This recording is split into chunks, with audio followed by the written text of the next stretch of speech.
Hello दोस्तों, हमारे channel edu एनवायर में आपका स्वागत है। मैं जया।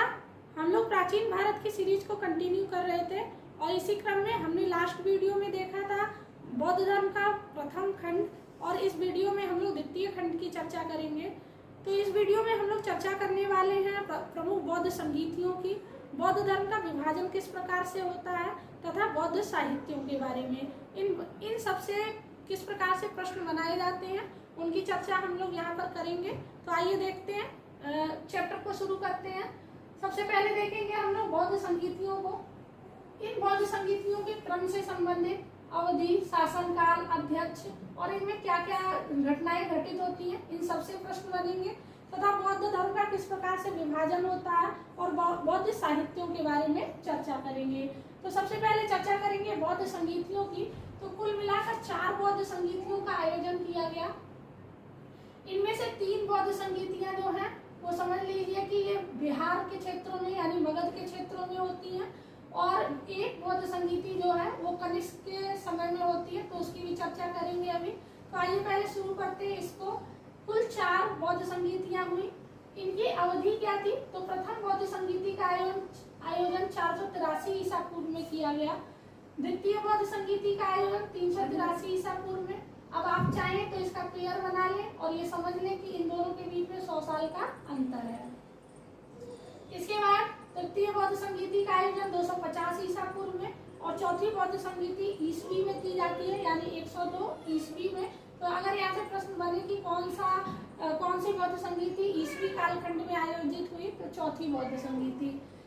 तथा शासकों की बात करें तो प्रथम बौद्ध संगीति के समय शासक अजातशत्रु रहते हैं, और द्वितीय बौद्ध संगीति में कालाशोक, तथा तृतीय बौद्ध संगीति में शासक अशोक, और चौथी में कनिष्क। अब यहाँ से स्थान भी याद कर लीजिए, ये तीनों बौद्ध संगीतियां मगध के क्षेत्रों में आयोजित की गई।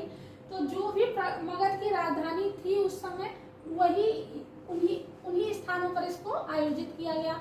यानी कि अजातशत्रु के समय जो राजधानी थी वो राजगृह थी। तो प्रारंभिक राजधानी, क्योंकि आपने पढ़ा है मगध की राजगृह थी, तो पहली बौद्ध संगीति का आयोजन राजगृह में किया गया। तथा द्वितीय बौद्ध संगीति जो कालाशोक के समय आयोजित हुई, उस समय मगध की राजधानी वैशाली थी, तो इसका आयोजन कहाँ किया जाएगा? वैशाली में। तथा तृतीय बौद्ध संगीति अशोक के समय आयोजित की गई, और अशोक के समय मगध की राजधानी पाटलिपुत्र थी, तो इसका आयोजन पाटलिपुत्र में किया गया। और चौथी बौद्ध संगीति कनिष्क के समय कुंडलवन कश्मीर में आयोजित की गई। कुंडलवन कश्मीर। तो इस प्रकार से 3 बौद्ध संगीतियां बिहार के क्षेत्रों में, और एक बौद्ध संगीति यानी अंतिम बौद्ध संगीति कनिष्क के समय कश्मीर में आयोजित हुई। अब इनके अध्यक्ष से भी क्वेश्चन बनेंगे। कई बार तो मिलान करने के लिए देता है, यानी कि चारों बौद्ध संगीतियों को देगा, फिर उनके अध्यक्षों को मिलान करने के लिए या उनके स्थानों को मिलान करने के लिए देगा। तो आपको टेबल अगर पूरी तरह से याद है तो आप बहुत अच्छे से इसका मिलान कर सकते हैं। तो प्रथम बौद्ध संगीति में जो अध्यक्ष थे वो महाकंपस थे, महाकश्यप, तथा द्वितीय बौद्ध संगीति के समय अध्यक्ष सब्बकामी थे।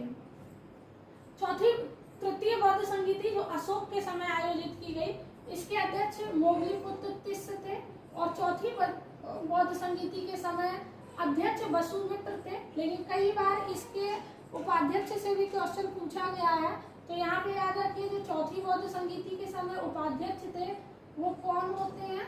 तो वो होते हैं अश्वघोष।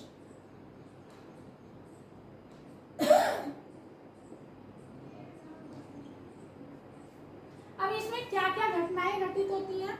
तो प्रथम बौद्ध संगीति के समय जो 3 पिटक है, यानी विनय पिटक, सुत्त पिटक और धम्म पिटक, उनमें से 2 पिटकों का आयोजन, पिटक अर्थात ये बौद्ध ग्रंथों की चर्चा की जा रही है यहाँ पे, तो विनय पिटक और सुत्त पिटक का संकलन जो है वो किस बौद्ध संगीति में होता है? प्रथम बौद्ध संगीति में। तथा द्वितीय बौद्ध संगीति में इसका विभाजन हो जाता है बौद्ध धर्म का। इसको स्थाविर और महासंगीत में, इस स्थाविर को आप थेरवादी भी पढ़ सकते हैं, क्योंकि थेरवादी भी कहीं कहीं आपको मिलेगा पढ़ने के लिए। तो थेरवादी और महासंगीत के रूप में बौद्ध धर्म का विभाजन हो जाता है। तृतीय बौद्ध संगीति के समय जो महत्वपूर्ण घटना हुई वो अभिधम्म पिटक पिटक का संकलन होता है। तो इस प्रकार से आपको 3 महत्वपूर्ण पुस्तकें देखने को मिल गई, विनय पिटक, सुत्त पिटक और अभिधम्म पिटक। ये तीनों ही किससे संबंधित है? बौद्ध धर्म से संबंधित है। और इनका संकलन किसमें होता है? ये याद रखिएगा कि प्रथम बौद्ध संगीति के समय विनय पिटक और सुत्त पिटक का संकलन हुआ तथा तृतीय बौद्ध संगीति में अभिधम्म पिटक का।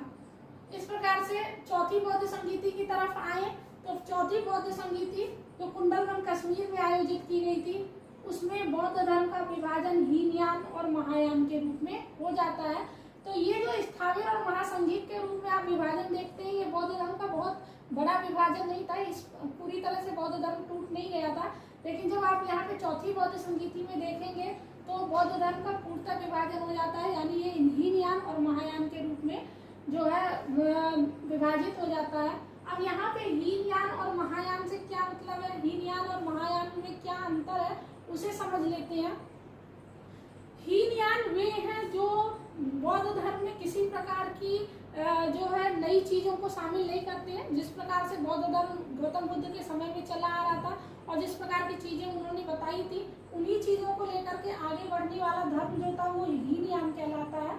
तथा समय और परिस्थिति के अनुसार जो धर्म में बदलाव की आवश्यकता थी, उस बदलाव को वे शामिल करते हैं। वे वही शाखा जो है बौद्ध धर्म की महायान के रूप में जानी जाती है। तो कुल मिलाकर आप यहाँ पर देखें तो आपको पता है कि बौद्ध धर्म या जैन धर्म जितने भी धर्म थे जो 6वीं शताब्दी ईसा पूर्व के समय में नए धर्मों का उदय हुआ, ये सभी नास्तिक धर्म थे। तो नास्तिक धर्म का अर्थ अर्थात वे ईश्वर की सत्ता को स्वीकार नहीं करते थे, वे ईश्वर को नहीं स्वीकार करते थे और वे कर्म को स्वीकार करते थे। तथा उनका कहना ये था कि जैसा कर्म करेंगे उस प्रकार का भोग भोगने के लिए मिलेगा, इच्छाओं और तृष्णाओं का त्याग करेंगे तो जीवन सुखी होगा। इस प्रकार की बातें गौतम बुद्ध ने कही और उन्होंने कहीं पर भी ये मेंशन नहीं किया, उन्होंने कहीं पर भी ये नहीं कहा कि मैं ईश्वर हूँ या ईश्वर का अवतार हूँ। इस प्रकार की चीजें बौद्ध धर्म में नहीं दिखाई देती हैं। लेकिन जब आप यहाँ पे हीनयान को देखेंगे तो हीनयान शाखा जो है वो बुद्ध को महापुरुष के रूप में जानती है, यानी बुद्ध एक महापुरुष थे जिन्होंने क्या होता है निर्वाण प्राप्ति में मदद की है लोगों की। इस प्रकार से हीनयान शाखा के लोग मानते हैं।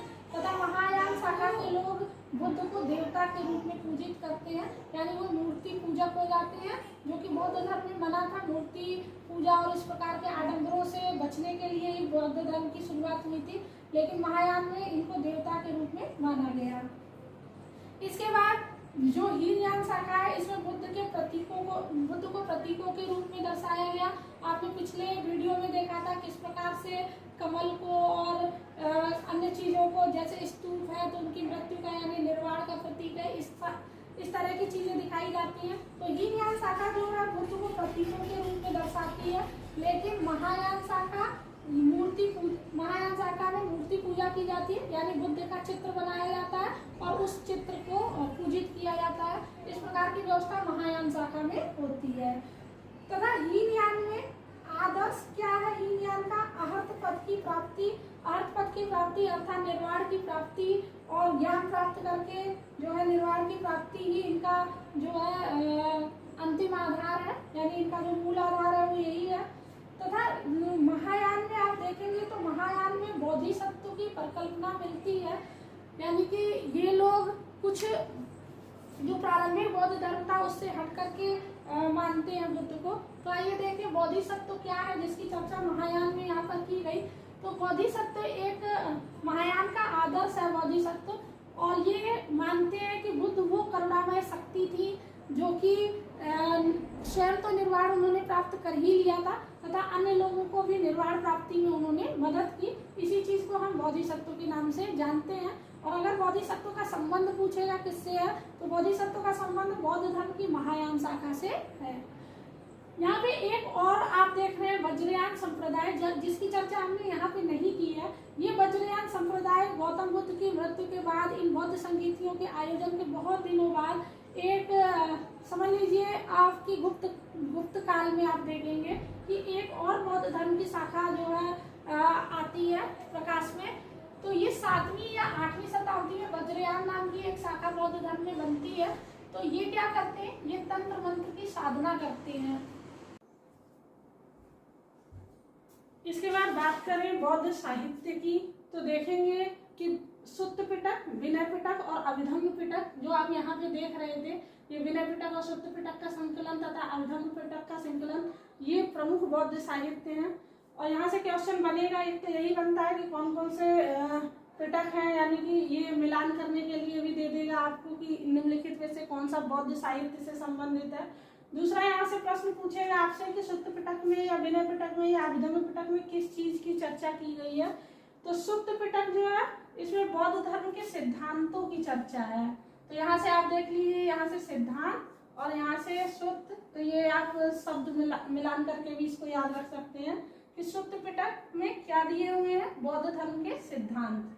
तथा विनय पिटक की बात करें तो विनय पिटक में भिक्षु और भिक्षुणियों के अनुशासन संबंधी नियम बताए गए हैं, यानी कि किस प्रकार से जो मठ थे जिसमें भिक्षु और भिक्षुणी निवास करते थे, इन भिक्षु और भिक्षुणियों को किस प्रकार के अनुशासन संबंधी नियमों का पालन करना होता था, ये बात विनय पिटक में बताई गई। इसके बाद अभिधम्म पिटक, अभिधम्म पिटक की चर्चा करें तो अभिधम्म पिटक में गौतम बुद्ध ने जो भी अपने दार्शनिक विचार प्रस्तुत किए हैं वही अभिधम्म पिटक में इन्हीं चीजों का संकलन है। तथा बहुत ही महत्वपूर्ण ये जातक कथा जो है एक बौद्ध ग्रंथ है, और आपने पढ़ा होगा कि जातक कथाओं की बहुत सारी कहानियां बच्चों की छोटे बच्चों की किताबों में दी होती हैं। तो ये जातक कथाएं जो हैं बुद्ध के पूर्व जन्म की कथाएं हैं, और यहाँ पे कई सारी शिक्षाप्रद कहानियां भी दिखाई गई हैं, यानी इसमें कई सारी शिक्षाप्रद कहानियां भी हैं। फिर इसके बाद मिलिंद पन्नुओं की बात करें तो मिलिंद पन्नुओं एक नागसेन नाम के एक बौद्ध जो है गुरु ने, एक बौद्ध भिक्षु हुए हैं नागसेन, और एक राजा थे मिनांडर, उनके बीच में बौद्ध धर्म की चर्चा होती है कि किस प्रकार से बौद्ध धर्म का विस्तार हुआ या फिर क्या क्या चीजें बौद्ध धर्म में बताई गई हैं। ये सब नागसेन और मिनांडर के बीच में प्रश्न और उत्तर के रूप में ये व्याख्या की गई। इसी ग्रंथ को मिलिंद पन्नुओं के नाम से जाना जाता है। तो ये कुछ महत्वपूर्ण बौद्ध साहित्य थे।